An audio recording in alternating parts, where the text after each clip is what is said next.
एक data set है, उस डाटा सेट को देख लें ताकि इन द मीन टाइम आप उस डाटा सेट को थोड़ा सा वो कर लें, डाइजेस्ट कर लें कि डाटा सेट है क्या। dt ऑलरेडी ये हमारे पास डाटा सेट है, ये हमारे पास डाटा सेट है, ये एक दुकान का डाटा सेट है, एक कंप्यूटर शॉप का, प्लीज यह एक कंप्यूटर शॉप का डाटा सेट है जिसके अंदर हमारे पास 15 जो ट्रांजैक्शंस है उनका डेटा है कि 15 लोग जो उनकी क्लास एक दुकान में आए उनका डेटा है। उसने बताया कि उस जो बंदा जो क्लास में दुकान में आया उसकी एज कितनी थी, उसकी इनकम कितनी थी, वो स्टूडेंट था या नॉन स्टूडेंट था, उसकी क्रेडिट रेटिंग कैसी थी, और क्या at the end of the day उसने कंप्यूटर खरीदा या नहीं खरीदा। ठीक है, सो एज हमारे पास 3 पॉसिबल वैल्यूज हैं एज की। अच्छा, अगर हम बाकी सबको छोड़ दें, 22 कंप्यूटर को देखें, this is going to be our outcome class. ठीक है, 22 कंप्यूटर, तो हमारे पास 14 दिन का डेटा है जिसमें से 9 टाइम्स यस है और 5 टाइम्स नो है। सो 1 2 3 4 5 5 नो है और 1 2 3 4 5 6 7 8 9 यस है। टोटल हमारे पास 14 डेज का डेटा है। We have data for 14 items, 14 not 14 days, 14 items. उसमें से हमारे पास जो है वो 5 नो है और 9 यस हैं। तो क्या हम ये हर एक के लिए प्रिडिक्ट करना शुरू कर दें कि हाँ जी इसके ऊपर सेल्समैन के 2 घंटे लगा दो, ये कंप्यूटर खरीद के जाएगा, because majority of them at the end of the day purchase the computer. तो हर बंदे के ऊपर तो आपको लगाने की जरूरत नहीं है ना। ठीक है, तो हमने ये डिटरमिन करना है कि किस कस्टमर के लिए हमें सेल्स पर्सन को इन्वॉल्व करने की जरूरत है। हाँ जी, सेल्स पर्सन को, हाँ यार मंगवाओ, इसके लिए कोल्ड ड्रिंक भी मंगवाओ, ये खर्चा करके जाएगा, ये कंप्यूटर खरीद के जाएगा।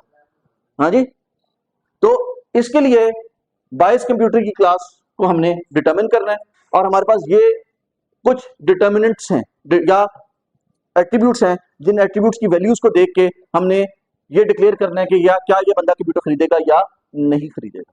ठीक है, बिल्कुल इसी तरह जिसने हमारे पास जो है वो टाइटैनिक वाला डेटा सेट था उसी तरीके से।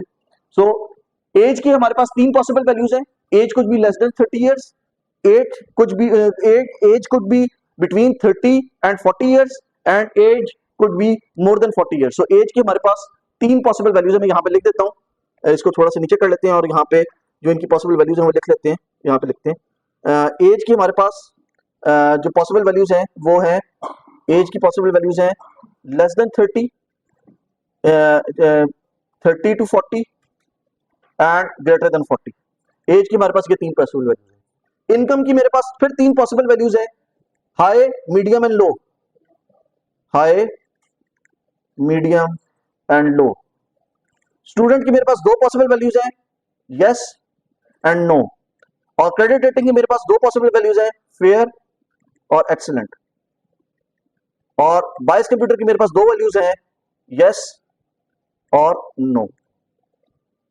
ठीक है, so when we get together in the next session तो हम क्या करेंगे, हम ये देखेंगे कि इस इंफॉर्मेशन से ये जो डेटा हमारे पास है क्या हम ये डिटरमिन कर सकते हैं कि what is the best option to pick. सबसे पहले किस चीज को देखना चाहिए, क्या बंदे की इनकम जो है उसको देखना चाहिए, या ये देखना चाहिए कि उसकी क्रेडिट रेटिंग क्या है, या ये देखना चाहिए कि वो स्टूडेंट है या नहीं है, या ये देखना चाहिए कि उसकी एज कितनी है।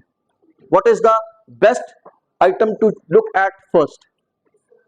उम्मीद है जो आप एग्जांपल की बात कर रहे थे इससे थोड़ा सा क्लियर हो गया होगा कि हम क्या करना चाह रहे हैं। ठीक है, कि हमारे पास 2 पॉसिबल आउटकम वैल्यूज हैं but we have some determinants, so we have some determinants. ठीक है, तो हम इसको देखेंगे कि how it affects our system, कि सबसे पहले इनकम को देखें, सबसे पहले एज को देखें, सबसे पहले क्रेडिट रेटिंग को देखें।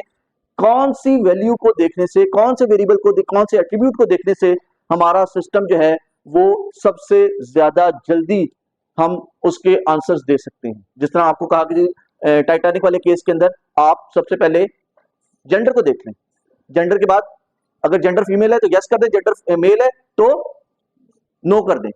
जेंडर के बाद अगली वैल्यू क्या देखनी, आप ऐसा करें, जेंडर अगर मेल है तो एज देख लें, एज लेस देन 10 है तो यस कर दें। ठीक है, ये वैल्यूज हमारे पास कहां से आ रही है। ठीक है, वहां पे तो आप क्या कर रहे थे, आप ब्रूट फोर्स टेक्निक इस्तेमाल कर रहे थे। आप हर पॉसिबल कॉम्बिनेशन को चेक करने की कोशिश करें, जैसे लेस देन 10 कर लें, लेस देन 20 कर लें, ठीक है, 20 से 30 कर लें, लेकिन क्या हमारे पास इस काम को ऑटोमेट करने का कोई तरीका मौजूद है या नहीं? So this is the way to automate it, और inshallah we will see that this approach will give us more than 90% answers.